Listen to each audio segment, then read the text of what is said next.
Welcome to your 20-minute podcast with David Brower, where we do our best to give you useful information in 20 minutes or less. Now, here's your host, 5-time Voice Arts Awards nominee, David Brower. Thanks, Ellen. This is David Brower with your 20-minute podcast. Our special guest from Edgewood, Washington is Marilyn Redmond, and we've had her on before, and it's wonderful to talk to you again, Marilyn. Welcome back to the show. Well, I'm so thrilled to be back and asked to be returning, and I really do appreciate your show, so thanks for asking me. You're very welcome. Marilyn is a member of the International Board of Regression Therapy, American Board of Hypnotherapy, lifetime member of Edgar Cayce's Association for Research and Enlightenment. She teaches in colleges, wellness centers, and for metaphysical groups. She has many interviews, lectures, spiritual information on YouTube. Her TV and other appearances are a huge success. She's got several books out. And what's the latest thing? What's going on in your life these days? Well, I am really thrilled because I have found the answers to what helps our lives and become enriched. And it's so many people we've been misled and lied to, misinformed, and totally deceived. Mm-hmm. Because it's not necessarily what's out there that's going to make us healthy. It's not what's out there that's going to save us. It's an inside job. I couldn't agree with you more. I would think, and I don't know this for sure because we haven't talked in detail yet about this, but I think a lot of it would be faith. Is that a sample of it? Having faith in the right places. We have been taught to have faith outside of ourselves for people to save us. Mm-hmm. For medicine to make us well. We've had our faith in the wrong places. And so where should our faith be now with what your recent discoveries have found? Where should our faith be focused now to live a better life, be healthier, be happier, be joy-filled, all those good things? Well, that's a good question because everybody has a different term for it. You bet. The simple term is love, and love is in your heart. But we have to open our hearts to access it. And most of us have gone through trauma, drama, crisis, chaos, all you name it. And we've closed down our hearts and shut off from the love inside of us.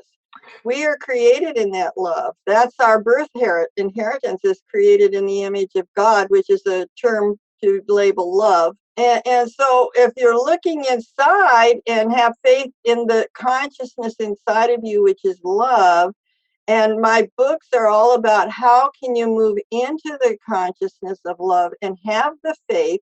You know, there's a lot of good information in the Bible. All things work for God for those who are on his path and love God and are on his path. You bet. So if you're involved with focusing on the love within, everything's going to turn out just fine. And the problem is we have so much fear, guilt, resentments, and because of we're looking outside beyond in the past of what happened, and that brings us down and stops and actually is a blanket. Fear is a black blanket that stops that love from operating. So my books are addressing how to get rid of the ego, edging God out, the negative messages from your brain, and how to replace it with the love in your heart, which is going to manifest and actually become prosperous, abundant, and healthy. And you're going to find happiness. When the ego doesn't block it out, the happiness just comes. You just start blooming. Isn't that the truth? And what's the verse? Love one another as I have loved you, right? Well, you know what I'm finding out is like the 2 commandments that Jesus brought, and I'm not a real Jesus person, except that he's a good friend of mine. He's kind of like an elder brother. And I do channel Jesus, and he brings wonderful information, but he's more like a brother. He's not, he even said the Father and I are one. He didn't say he was God. Correct. So when he said that, love God with all your heart, mind, and soul, what you're doing is you're opening your heart to be filled with the love of the universe, which is your inheritance. And then when you love your neighbor as yourself, you're loving those parts of you that are projected out. Yes. Those are the parts we have to heal. And in my book, I go through great details. I have 4 paperbacks and quite a few ebooks that explain the energy. What this is all about is energy. Tesla had it right. he said, if you want to understand the universe, it's all about energy, which we call love, energy, vibration, and frequency. So when you raise your vibrations into higher consciousness, which is the highest consciousness is love, when you raise that, you've gotten rid of all the darkness. And moving out of the darkness into the light, it's all about vibration. There is low, low, low vibrations in darkness. As you raise your energy into more and more love or light, which is the same thing, then you start seeing things from the eyes of God. You see, God created it all and he said it was good. Well, when we start seeing it's all good, the rest the light just disappears. The darkness can't sustain in light. Exactly right. Exactly right. Could not agree more. So how do we get rid of fear? Where do we start to go? Because we all have fear at some level. We're all afraid of bugs or spiders or snakes or, our wicked mother-in-law, and in some cases, our own self. So how do we scratch the surface on getting rid of fear? Well, that is a really good question. We have been programmed for hundreds of years to be fearful. Yes. The current way that's done today is through the newspapers, is through television news, through violent movies, through video games that are violent. I went to a movie not too long ago, and in the lobby of the theater of the movie was a video. It was a live 3D dimensional video game. And guess what? The point, instead of a joystick or whatever, guess what they had? They had a plastic replica of an assault weapon. Oh my goodness gracious. So we have been taught. Now, when the kids in movies hide things that are actually destructive to our well-being, and people, and I have a family member that, their kids watch all these movies and cartoons. Well, if you knew what those cartoons were actually depicting, it's sending subliminal messages that you really don't want your kids to have. Well, so, and that goes back to the days of Bambi, for crying out loud. I mean, it really does. If you watch Bambi as an adult, and you look at the way the characters are drawn, the energy, the communication, the fear, it's fascinating to me as an adult how I embraced that as a kid and didn't really know what I was embracing. This has been going on for years, very subtly. Yeah. And the movies and I don't watch television. You'd laugh. I have TiVo, and the things I watch are from 30 years ago. Love Boat, Mary Tyler Moore, Maddox, Matlock. I watch Gunsmoke. I get it. Okay. So, I'm not interested in the current shows because they're usually very volatile. They put people down. They're insulting. Humor has become a great way to deprecate other people. That's supposed to be funny. The judgments that are yelled at each other and criticisms. And, so people are being trained to be in this very dysfunctional place. So the fear is generational because your parents were raised from the Great Depression. My mother's fear of financial insecurity dropped on me big time. Yep. And my dad leaving Russia under threat of gunfire, being shot on the spot. He was hidden in a marsh, and if the water moved, the patrolling boats would shoot. And can you imagine a mother with 8 children, baby in arms, leaving through the marsh at night, leaving a country and walking her 8 kids to 2 towns to get to the coast, to get a ship, to get to America? Oh my gosh. So he had a lot of fear. Yeah.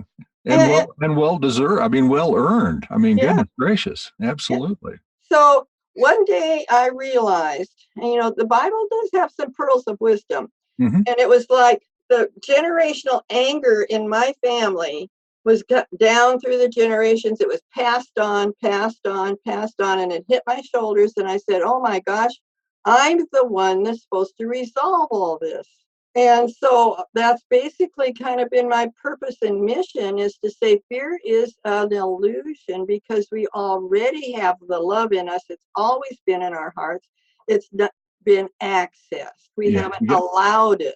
we got to figure out a way to let it out, right? And that's where your studies and your speaking engagements, your books, I think your book was it Paradigm Busters, one that reveals the real view or help the real you, I should say, was one of the books that was really kind of set the tone for that, didn't it? It has the details of everything you can do in your life to remove the fear, remove your resentments, remove your guilt.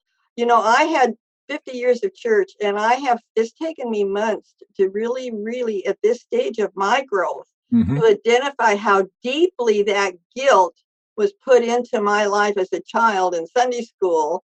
And I carried through with it because that's what I knew and my family followed. Sure. So, to remove these things, they're emotionally deep in us. So we don't do it just once and you humbly remove it. But when you remove these things, and in my book, it tells you exactly how to do it, you replace what you don't want, what you're removing, you replace it with love and grace. And that's what you do want. Well, give me an example. You have somebody is fearful about something, and believe me, I understand love and grace hugely. But explain to me somebody who has some kind of fear, what do they do? What is the step for them to replace that with love and grace? Well, it takes writing it on paper so that you're specifically defining the exact fear. For 2 years, I said, please humbly remove my fear. It didn't work. Yeah. So in meditation, I was told you have to itemize each fear. So in my book, there are charts so that you can do this. Oh, nice. So you itemize the fear in one column. There's 4 columns for each of these that you go through. Mm-hmm. The next column is what's the cause of the fear. Now, the cause of my fear of financial insecurity was my mother. She learned it really well through the Depression. Sure, absolutely right. So when you get to the third column, you say, how does it affect my self-esteem? Mm-hmm. How does it affect my relationships? How does it affect my security? And it's always about emotional security. Makes sense. And the other thing that makes it make sense to me is by writing it down in those columns. I mean, when you write it down, it becomes real. That's the point. That's the deal, right? Yep. That's and the so real when you deal. write it down, it becomes real. And then you're able to process, you start understanding column 1, and then you go fill out column 2 and you go, all right, now it's starting to make a little more sense. And then you keep moving. And over time, it's not like it's going to happen overnight, but you've got to be genuine and authentic about what you're writing down so that you have a chance to find love and grace, right? Right. So there's a whole list of things you check off that it affects my ambition, my job ambition or whatever. Mm-hmm. There's a variety of things that you check off. What you discover is everything you check off is actually stopping the good things from happening. You're giving away your power to what you're afraid of. Oh, that makes sense. That's terrifyingly makes sense. Yeah. So you don't want to give your power away to the fear. So in the 4th column, you're actually addressing what's going on within you that is being perpetuated that you can change. So the first question you ask yourself is, where am I being selfish? Well, in this case, I was being selfish. I didn't do this particular process in this particular way with myself, but selfishness is using, if you're financially insecure, you're always using something or somebody to make you okay. Correct. So my mother told me when I was a little girl, you get married for the man to take care of you. Oh my gosh, that is generational. Yeah. And so when I am now in a different place and I've discovered that you don't get married for the man to take care of you, you need to be responsible for your own well-being, your own prosperity, your own happiness. Isn't that amazing? Yeah. And so I had to look at where I'm using somebody to take care of me. That's God takes care of me in my absolutely case. Love takes care of me. It's not a person that died on a cross. God takes care of me. Right. Because I don't look outside of myself today for that help. So I'm looking inside. And so the next question is, where am I being dishonest with myself? Oh, I bought into somebody else's beliefs, and they aren't mine. And that's a humbling experience. I mean, you have to be really authentic with yourself to be able to answer those kinds of questions. Those are tough ones. And then the other one is, where is my biggest fear or why am I being so self-seeking in this situation? Well, in my case, my mother going through the Great Depression affected me to the point that when I never spent a penny on myself, because you put it in the bank and saved it because that penny was so valuable, you couldn't spend it.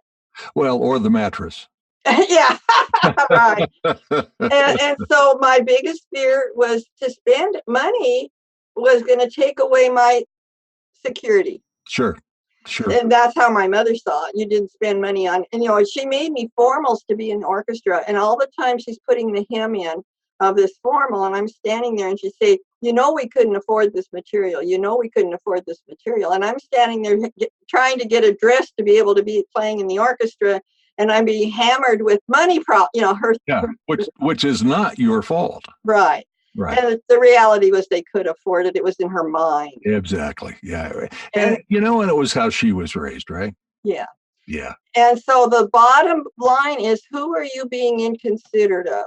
When you are in fear, you're actually inconsiderate of yourself. And you brought the word up earlier.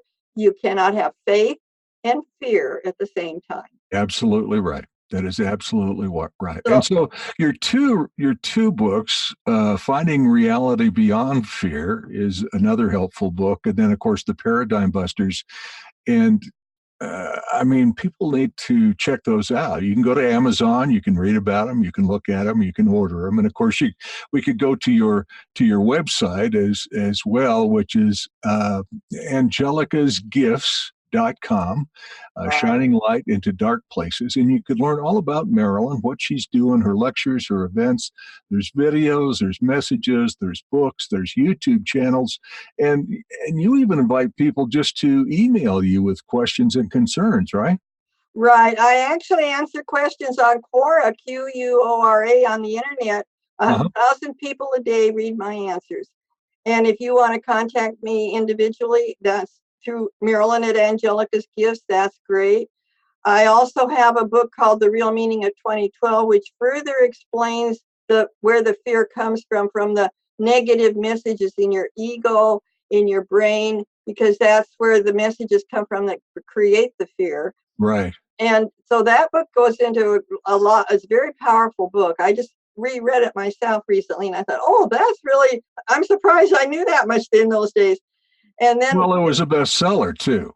Well, I really appreciated that. Yeah. And my book, but The Road to Success, is how, everybody wants to be happy and be successful, and tools that help people to see that we're a success on the inside. It's not how expensive your house is. It's not the fancy car you drive. It doesn't have to be a Mercedes Benz, or it doesn't have to be a Tesla, or a Tesla. Right. And so when you're finding success, are you happy with who you are? Are you authentic? Are you honest with yourself? And are you contributing and extending that to others? And when you do, see, God is energy and expansion. Yeah. And when you contribute to others in whatever, volunteering at your senior center or your food bank or your museum. My boyfriend practically lives at the Museum of Flight in Seattle. He's a walking encyclopedia for about all the airplanes. and I do a lot of volunteer work, and I help people individually, counseling and so forth. So I do tarot readings, and people can contact me for readings, and because I am a medium. And what I know is the more I give, the better it gets.